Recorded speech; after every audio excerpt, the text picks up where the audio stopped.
안녕하세요. 서학주부입니다. 이번 영상에서는 고금리 시대에 피해야 할 투자 종목에 대해 알려드리겠습니다. 어제 2022년 10월 13일 미국 9월 소비자 물가 지수, 즉 CPI 지수가 발표되었는데요. 9월 CPI 지수 8.2가 나왔는데 예상치인 8.1%보다 높게 나왔습니다. 더 큰 문제는 미국 9월 근원 소비자 물가 지수, 즉 코어 CPI입니다. 근원 소비자 물가 지수는 식품과 에너지를 제외한 상품 및 서비스의 가격 변동을 측정합니다. 미국 9월 근원 소비자 물가 지수는 6.6%가 나왔는데요. 이는 예측치인 6.5%보다 더 높은 수치입니다. 여기서 심각한 점은 근원 CPI 지수가 지난 8월부터 계속 상승하고 있다는 점입니다. 올 초부터 연준에서 인플레이션을 잡기 위해서 계속 금리 인상을 강행했었는데요. 인플레이션이 생각보다 쉽게 잡히지는 않네요. 미국 바이든 대통령께서는 공화당이 정권을 잡을 시 인플레이션이 더 악화될 수 있다고 하셨는데요. 이건 각자의 판단에 맡기겠습니다. 아무튼 이 인플레이션을 잡기 위해서 11월에 연준에서 금리를 0.75% 인상하는 자이언트 스텝을 진행하리라 예상되는데요. 심지어 어느 뉴스에서는 금리를 1% 올리는 울트라 스텝을 강행할 가능성도 있다고 하더라고요. 이제 명실상부한 고금리 시대가 되었는데요. 이런 고금리 시대에 반드시 피해야 할 투자 종목은 무엇인지 알려드리겠습니다.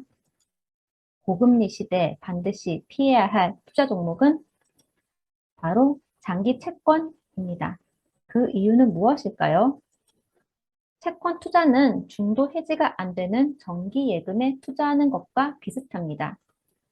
가령 10년 정기 예금이고 매년 이자를 1% 주는 예금에 가입했다고 합시다.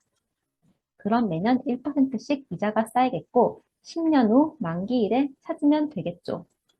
그런데 문제는 이 예금이 중도 해지가 불가하네요. 그런데 며칠 뒤 연준에서 기준금리를 큰 폭으로 인상하면서 정기예금 금리가 1%에서 갑자기 3%가 되었습니다. 정말 짜증나는 일이죠. 며칠 차이로 10년간 매년 3%씩 이자를 받을 수 있었는데 나는 이자를 1%밖에 못 받으니까요. 그것도 10년 동안 중도 해지조차 안 된다는 거네요. 그래서 이 이자율 1%짜리 정기예금을 타인에게 팔고자 하는데요. 문제는 1% 이자 예금을 누가 살까요? 오늘 은행에 가면 10년간 매년 3% 이자를 받을 수 있는데 말이죠. 그런데 갑자기 어떤 사람이 나타나 이 1% 정기예금을 사겠다고 합니다. 대신에 매년 2%씩 생기는 금리 차이만큼을 원금에서 빼겠다고 하네요. 그럼 원금에서 10년간의 금리 차이만큼 차감되니 지금 팔면 원금보다 손해겠죠. 따라서 금리가 오르면 기존에 가입한 낮은 금리의 정기예금, 즉 채권의 가격은 하락하게 됩니다. 특히 10년 이상의 장기 채권의 가치가 단기 채권의 가치보다 더욱 낮아집니다. 왜냐하면 1년짜리 정기예금의 경우 설령 내가 가입했던 예금이자보다 금리가 올라도 곧 만기일이 다가오니 기다릴 수 있으니까요. 따라서 금리 인상 시기에는 장기 채권 투자를 피하시는 게 좋습니다. 예시로 TLT 차트를 보여드리겠습니다. TLT는 미국 초장기 국채 ETF이고 만기 20년 이상 남아있는 미국 국채에 투자하는 ETF입니다. TLT 차트를 보시면 금리 인상이 시작된 올 초부터 계속 주가가 하락 중입니다. 보통 채권을 안전자산으로 생각을 해서 주식시장이 힘들 때 채권 시장에 투자를 하시곤 하는데요.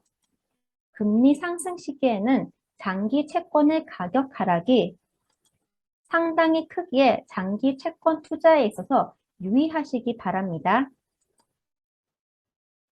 지금까지 제가 금리 상승기에 조심해야 할 장기 채권 투자에 대해 말씀드렸는데요. 겨시 경제가 날로 악화되고 있어서 투자하기에 힘든 시기입니다. 하지만 이 또한 지나가리라 생각합니다. 아무쪼록 제 영상이 미국 주식에 투자하시는 서학개미 분들께 조금이나마 도움이 되었으면 좋겠습니다.